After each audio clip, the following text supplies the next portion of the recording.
अस्सलाम वालेकुम, welcome to हबीबाज lecture. तो आज का हमारा लेक्चर नंबर 2 है, लेकिन आज हमारा टॉपिक नंबर 1 है। इससे पहले वाली वीडियो के अंदर अगर मैं आपको एक्सप्लेन कर दूं तो हमने computer organisation and assembly language का डिटेल इंट्रोडक्शन लिया था। तो आज हम लोग प्रॉपर आउटलाइन का टॉपिक नंबर 1 स्टार्ट करेंगे, जिसका नाम है introduction to the computer system. अब इस टॉपिक को आपने किन सब टॉपिक्स के साथ मिलकर करना है, आपको इसको प्रिपेयर कैसे करना है। सबसे पहले तो आपको कंप्यूटर सिस्टम की डेफिनेशन का पता होना चाहिए, उसके बाद आपके पास इसकी एक्सप्लेनेशन। ठीक है, एक्सप्लेनेशन के अंदर हम लोग अपने कंप्यूटर सिस्टम के 4 बेसिक फंक्शन जो होते हैं उनको एक्सप्लेन करेंगे। उसके बाद इसके मेजर कंपोनेंट्स को देखेंगे। देन हम लोग कंप्यूटर सिस्टम की टाइप्स को देखेंगे और एग्जाम्पल्स को करेंगे। अब जो आपके पास एग्जाम्पल्स है ना, इन एग्जाम्पल्स को हम लोग जो है वो कंप्यूटर ऑर्गेनाइजेशन और असेंबली लैंग्वेज दोनों पॉइंट ऑफ व्यू से देखेंगे। सेम वही एग्जाम्पल जो हमने प्रीवियस वीडियो के अंदर की थी। तो आज हम स्टार्ट करते हैं। सबसे पहले डेफिनेशन से स्टार्ट ले लेते हैं। तो मैं आपको बता दूं कि जो कंप्यूटर सिस्टम होता है, हमारे पास एक ऐसा इलेक्ट्रॉनिक सिस्टम होता है।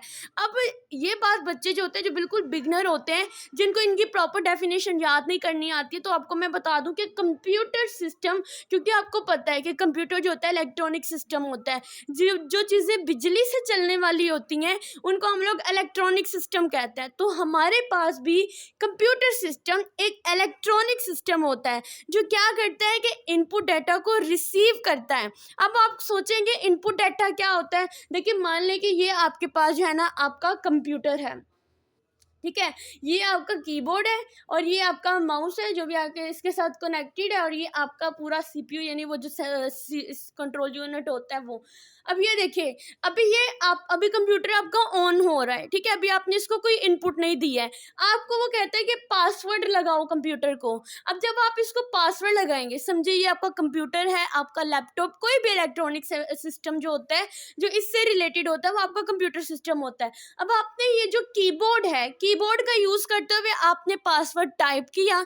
इसका मतलब क्या हुआ कि जो आप टाइप कर रहे हैं वो आप इनपुट दे रहे हैं। ठीक है, कंप्यूटर को आप लोग इनपुट दे रहे हो कीबोर्ड से टाइप करके। ठीक है, और टाइप करने के बाद अगर माउस से आप यहाँ पर क्लिक कर रहे हैं तो इसका मतलब ये भी आप लोग इनपुट जो है वो दे रहे हैं। यानी हमारा कंप्यूटर सिस्टम जो है वो इनपुट डाटा को रिसीव करता है और फिर प्रोसेस करता है। अब ये प्रोसेस कैसे करेगा, जहाँ पे आपका पासवर्ड स्टोर होगा बैकएंड के अंदर जाकर आपका कंप्यूटर सिस्टम उस चीज़ को और जो है वो पहचानेगा, उसको जो है मैच करके देखेगा, और अगर आपका पासवर्ड करेक्टली आपने लिखा तो आपको सक्सेसफुली जो है वो पासवर्ड आपका ओपन हो जाता है और आपके पास स्क्रीन आ जाती है, होम स्क्रीन आ जाती है। तो इसका मतलब क्या हुआ कि वो आपको आउटपुट दे रहा है कि आपने पासवर्ड करेक्टली डाला, अब आप इस पे काम कर सकते हैं। यानी कंप्यूटर सिस्टम एक ऐसा इलेक्ट्रॉनिक सिस्टम होता है जो इनपुट डाटा को तो रिसीव करता है, उसके बाद प्रोसेसिंग करता है, और फिर जो आपके पास आउटपुट होती है, जिसको हम कह सकते हैं कि मीनिंगफुल जो आउटपुट होती है वो आपको जनरेट करके देता है। इसके अलावा सिस्टम जो ये क्या करता है, आपका जो भी सिस्टम का डाटा होता है उसको लॉन्ग टर्म के लिए भी स्टोर करता है, ये कर सकता है, और मल्टीपल टास्क जो होते हैं उसको एक साथ भी परफॉर्म कर सकता है। जैसे अगर आपने पासवर्ड वगैरह जो है सारा ओपन कर लिया, उसके बाद आप चाहते हैं कि आप MS वर्ड जो है ओपन करें, साथ ही आप अपना यूट्यूब भी ओपन कर लें, तो आप क्या करोगे, सिंपल गूगल क्रोम पे जाएंगे, अपना यूट्यूब जो है ओपन कर लेंगे। दूसरी तरफ आपने अपना MS वर्ड भी ओपन किया हुआ है, आप अपने डॉक्यूमेंट्स भी रेडी कर रहे हैं, आप अपना काम भी कर रहे हैं, कोडिंग भी कर रहे हैं, और साथ आपने अपना गूगल ब्राउजर ओपन करके कोई सॉन्ग भी सुन रहे हैं। तो ये मल्टीपल टास्क होते हैं जो computer system at a time कर रहा होता है। ये आपने इसकी प्रॉपर डेफिनेशन में लिखनी है। इसके अलावा आपको मैंने पहले बताया है कि थोड़े ही दिनों तक मैं अपनी ऐप को लॉन्च करने वाली हूँ। आपको वेबसाइट और ऐप दोनों पे जो है वो इसके नोट्स जो है वो इजीली मिल जाएंगे, आप वहाँ से डाटा इसका ले सकते हैं। वीडियो बनाने का पर्पज़ है आपको एक्सप्लेन करना, आपको ईजी वर्डिंग में हर चीज़ को एक्सप्लेन करना कि एक्चुअल में वो चीज़ होती क्या है, क्योंकि स्टूडेंट को कई बार होता है लिखी हुई समझ नहीं आती है, रटे लगाने की ज़रूरत नहीं होती है, उसके लिए आप ये वीडियो लेक्चर जो है वो ले सकते हैं। ठीक है, इसकी प्रॉपर डेफिनेशन को एक बार मैं फिर एक्सप्लेन करूंगी। कंप्यूटर सिस्टम एक ऐसा इलेक्ट्रॉनिक सिस्टम क्यों? क्योंकि ये बिजली से चलता है। तो कंप्यूटर सिस्टम एक ऐसा इलेक्ट्रॉनिक सिस्टम होता है जो इनपुट डाटा को रिसीव करता है और फिर प्रोसेसिंग करता है, और उसके बाद फिर आपको मीनिंगफुल आउटपुट जो होता है वो जनरेट करके देता है, वो आपका कंप्यूटर सिस्टम होता है। आई होप सो कि यहीं पे आपकी डेफिनेशन जो है वो 100% क्लियर हो गई है। अब नेक्स्ट चलते हैं हम लोग इसकी एक्सप्लेनेशन में, जिसके अंदर हमने इसके 4 मेजर फंक्शन जो होते हैं वो देखने हैं।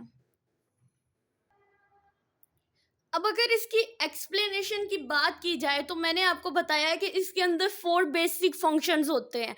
अब जो कंप्यूटर सिस्टम होता है इसकी वर्किंग को समझने के लिए यूज़ के पास होते हैं 4 बेसिक फंक्शंस होते हैं, हमने उनके अंदर डिवाइड किया है। सबसे पहला जो फंक्शन आता है वो आता है इनपुट यानी कि आप कीबोर्ड से, माउस से, टच पैड से कोई भी जो आप इनपुट देते हैं, जो आप क्लिक भी करते हैं तो वो आप इनपुट ही दे रहे होते हैं।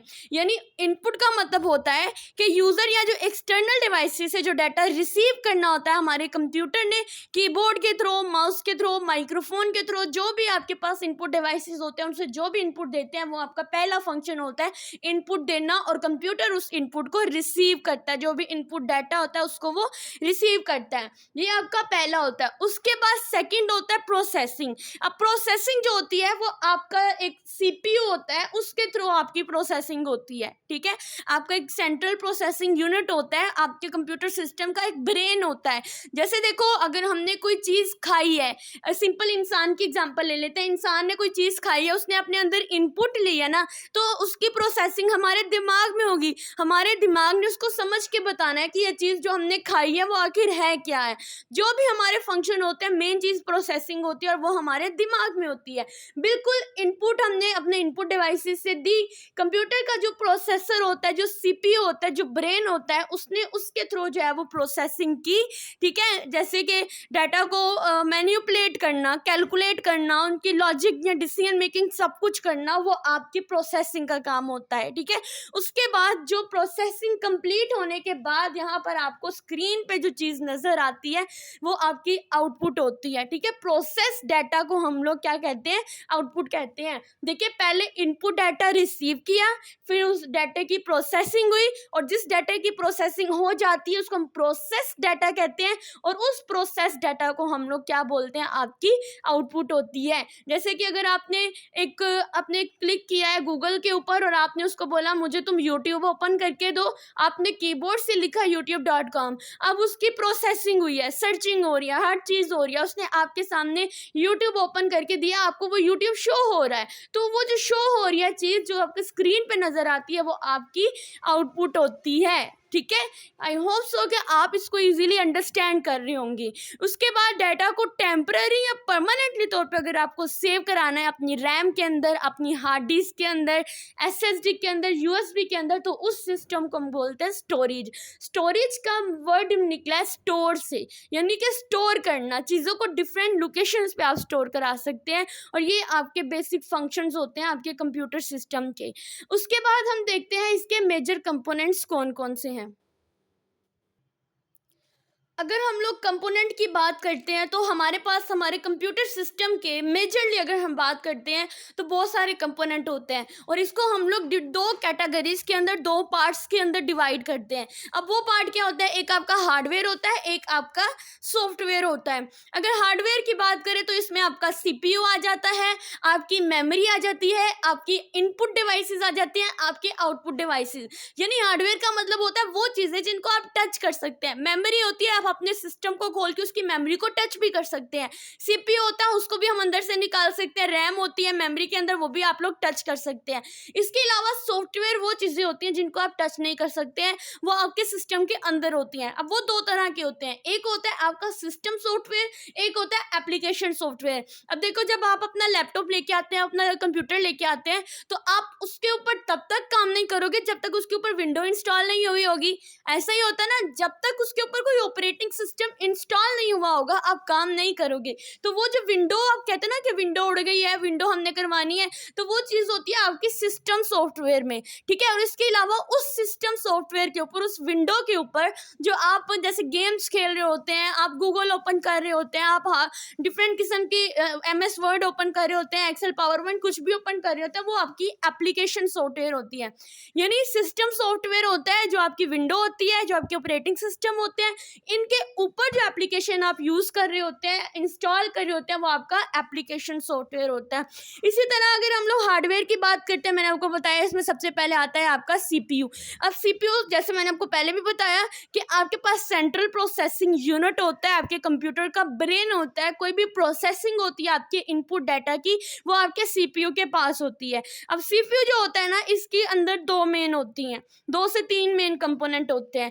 एक होता है, मैं यहाँ पर लिख देती हूँ ALU, यानी इसको हम बोलते हैं अरिथमेटिकल लॉजिक यूनिट। अब इसका काम क्या होता है कि जो भी आप कैलकुलेशन या लॉजिकली चीज़ देते हैं उसको इनपुट के तौर पे, उसकी प्रोसेसिंग का काम जो होता है वो आपका CPU करता है, ठीक है। और उसके अलावा जो होता है CPU होता है, यानी कि जितने भी सारे कंपोनेंट होते हैं उन सबको आपस में जोड़ने का काम जो होता है आपके कंट्रोल यूनिट का होता है।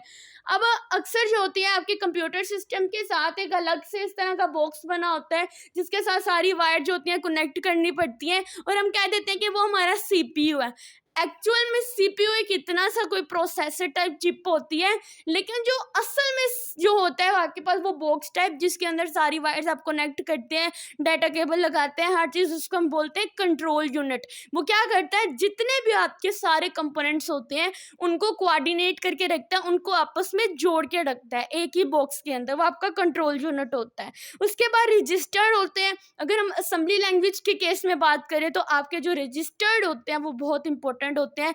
वो क्या काम करते हैं कि जो भी स्मॉल मेमोरी होती है, उसके जो सेल्स होते हैं CPU के अंदर जो होते हैं ना, छोटी छोटी मेमोरीज बन जाती हैं, ठीक है। जैसे कि अभी आपने एक काम करना है कि 2+3 जो है आपने कंप्यूटर को इनपुट दी है। अब असेंबली लैंग्वेज के केस में क्या होगा कि आप कहेंगे कि भाई A=2 है, B=3 है, अब इनको ऐड करके दिखाओ। अब बैकएंड पे क्या होगा, असेंबली लैंग्वेज के केस में रजिस्टर्ड क्या करेंगे कि जैसे A है ना, तो AX एक रजिस्टर बनाएंगे, उसके अंदर जाकर इस 2 को स्टोर करा देंगे, फिर BX का रजिस्टर बनाएंगे, उसके अंदर जाके 3 को स्टोर कराएंगे, फिर बोला जाएगा कि इनको ऐड करो, ठीक है। इस तरह करके सारा काम होता है, और फिर क्या किया जाता है, फिर एक अलग से रजिस्टर बन जाता है और उसके अंदर इन दोनों को ऐड करके इनकी आउटपुट लिख दी जाती है। ये काम होता है आपकी असेंबली लैंग्वेज का, प्रोग्रामेटिक वे में जो आपका काम किया जाता है, जो सिर्फ और सिर्फ मशीन यानी कि जो आपकी कंप्यूटर सिस्टम होता है सिर्फ वो उसको अंडरस्टैंड कर सकता है कि किस तरह से चीज़ों को स्टोर कराना है, किस तरह से नहीं। वो चीज़ जो होती है वो आपके रजिस्टर्ड होता है, जो स्मॉल मेमोरी होती है, और वो आपके इस तरह छोटी छोटी मेमोरी ब्लॉक बनाकर जो है आपके डाटा को अंदर स्टोर कराते हैं। इसके अलावा इनपुट डिवाइसेस को हम डिस्कस कर चुके, आउटपुट डिवाइसेस को डिस्कस कर चुके, मेमोरी की बात करते हैं। अब मेमोरी जो होती है आपके पास 2 तरह की होती है, एक आपकी प्राइमरी मेमोरी होती है और एक आपकी सेकेंडरी मेमोरी होती है। जो आपकी प्राइमरी मेमोरी होती है इसका काम क्या होता है, जैसे रैम है आपकी, ठीक है, जो टेम्परेरी तौर पे आपके जो डाटा को स्टोर कराने का काम होता है ना, वो आपकी रैम के पास होता है, वो आपकी प्राइमरी मेमोरी होती है। और सेकेंडरी मेमोरी की बात करें, जैसे आपकी हार्ड डिस्क है, SSD है, USB आप लगाते हैं, तो वो आपकी सेकेंडरी मेमोरी जाती है, जो आपके डाटा को लॉन्ग टर्म के लिए जो है वो स्टोर करके रखती है, ठीक है। आई होप सो यहाँ तक आपको क्लियर हुआ होगा। कोई क्वेश्चन होता है आपका तो काइंडली साथ साथ मुझे कमेंट सेक्शन में पूछते जाइए, ताकि मैं आपको हर क्वेश्चन का, जिस बात को आप लेकर टेंशन में आएंगे कि भाई इस चीज़ का क्या मतलब है क्या नहीं, तो वो मैं आपको जो है बिल्कुल क्लियर कर सकूँ। अब हम डिस्कस करेंगे अपने कंप्यूटर की टाइप्स को।